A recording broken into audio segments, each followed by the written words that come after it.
So good morning or good night, depending on where you are in the world. And welcome to another video of the Shield on a Couch. I'm your host, Hector. And today we're going to do something different. So since we're celebrating 420, which is the National Day for Weed Smoking, I thought, let me show albums that I have that go with that non-holiday. So the rules is that every album that I'm going to talk about, I own. So the albums are right there. So I have 10 albums for you that you could listen to on 420. If you smoke weed, or even if you don't smoke weed, you can listen to them. But yeah, it's a non-holiday, and so everyone that celebrates it, smoke it up, have fun with it. So without further ado, I'm going to show the albums that I have. So I started with a classic album from the 90s, a hip hop album, The Chronic. And what can you say about The Chronic? Just look at it, the back. There's the marijuana leaf. So you know that when you listen to this album, all the songs are about, the gangster rap that was really famous in the 90s. And this is where the world got to know Snoop Dogg, because he made his debut in this album. And this is one of the best hip hop albums, regardless if you smoke weed or not. It's a great album. When I think of Let Me Ride, the Nothing But a G-Fan Baby, it's just some great classics that really remember, I remember the 90s. And another album that I'll recommend that is a hip hop album, but I do not own it on vinyl, is in Cypress Hill. And you could listen to any Cypress Hill album, but the one that has Insane in the Membrane, it has the song Hits from the Bong. That's a great one as well. But unfortunately, I do not own that one on vinyl. But I do have Dr. Dre, The Chronic. And till this day, this is a great album. And I think the hip hop from the 90s was the best. So there you go. Dr. Dre, my first pick, The Chronic. So moving along. This is a classic band, obviously. People who don't, if you don't know The Doors, this is their first album that they released in the 60s. And, this is a great record. Like when I see the songs that are on this album, break them through to the other side, Light My Fire, Backdoor Man, The End, those songs, you could be not only on a marijuana trip, but on an acid trip and enjoy this. And, The Doors really fit that stoner lifestyle. And this is a great debut from a great band. So The Doors, self-titled, as my second pick. So now we're going more in the prog direction. And this is a band I love, Mastodon. And this is Crack the Skye from 2008. And Crack the Skye is a concept album, and I just love this album. This is where Mastodon got more experimental, more psychedelic. And to this day, when I hear songs like Divinations, The Tsar, which has like 4 parts, and The Last Baron, Crack the Skye, it takes you on a trip. So if you want to take a trip on this 420 with a more prog side of things, listen to Mastodon Crack the Skye, a great album. So the next album that I have is from an artist that I don't think needs a lot of introduction. It's Bob Marley. And the vinyl that I have from him is the greatest hits, the best of. But if you like, there's an album of his called Kaya, which is obviously marijuana. And obviously Bob Marley smoked a lot of ganja and marijuana. But all his songs are not about that. He has songs about different things, political. If you want to listen to another reggae artist that really talks about marijuana, Peter Tosh with Legalize It, you can't go wrong with that. But Bob Marley, there's some, this is the best of. I think it's a great album. You have Is This Love, No Woman, No Cry, Could You Be Loved, Stir It Up, Satisfy My Soul, Jamming, Redemption Song, you name it.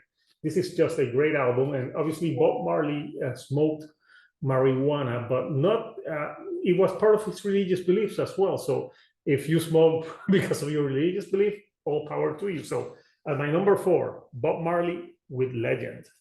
So At number 5, I got a newer band that I actually interviewed on the channel. They're called King Buffalo, and King Buffalo is a very prog metal band with some like classic rock influences, and this is a great album.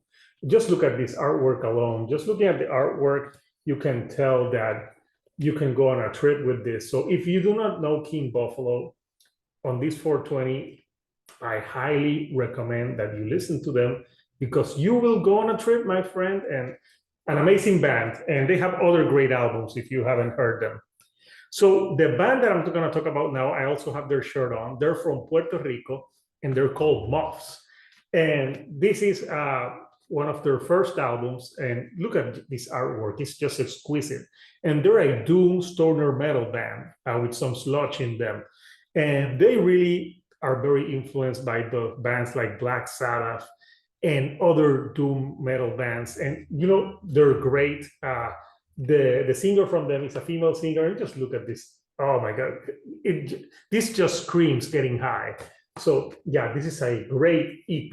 They have another album called Space Force, which I actually reviewed on the channel. Great album. So if you want to listen to something different outside the box, listen to Muffs. So moving along, I think I'm down to I think it's my number 6.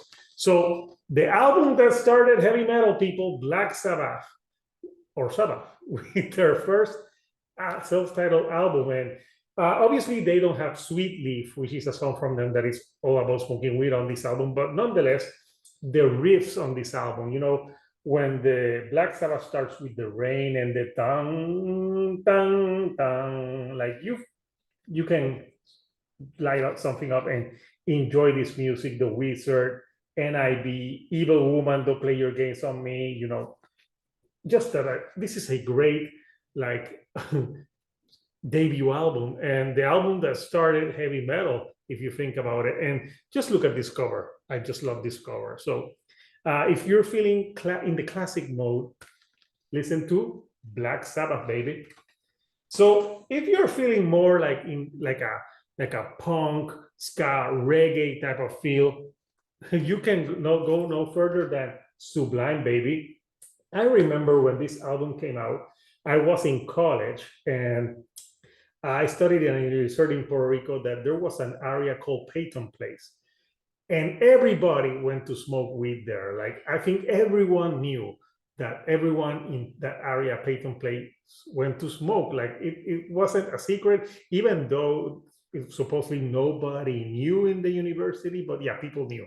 And when people went there, you can tell that this is an album that was playing people because this album Sublime, you know, Garden Group, What I Got, Santeria, just this album is just great for that.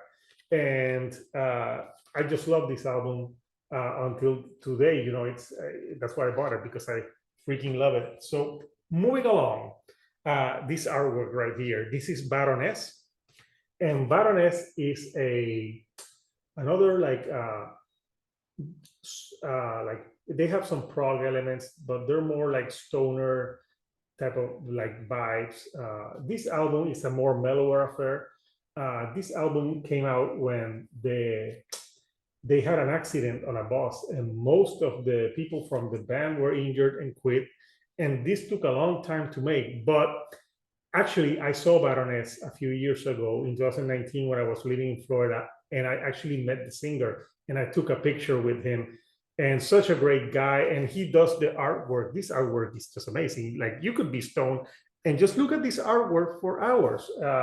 This is a great album with Shock Me, Try to Disappear, Kerosene, and you know, you just name it. It has some beautiful songs to it as well. Chlorine and Wine is just a beautiful track. So yeah, if you don't know Baroness, you can listen to this album. It's called Purple, because all their albums are with colors, but they have one with blue. They have the last one.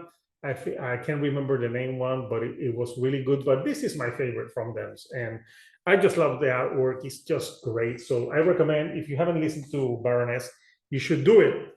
So number 10, I leave the best for last. And if you don't know which album is this, my friend, you are living under a rock. This is Pink Floyd, Dark Side of the Moon, which turned 50 a few months ago, and I did a video for it. And this album is just a trip. Like, just if you put this album and you don't go on a trip, something's wrong with you.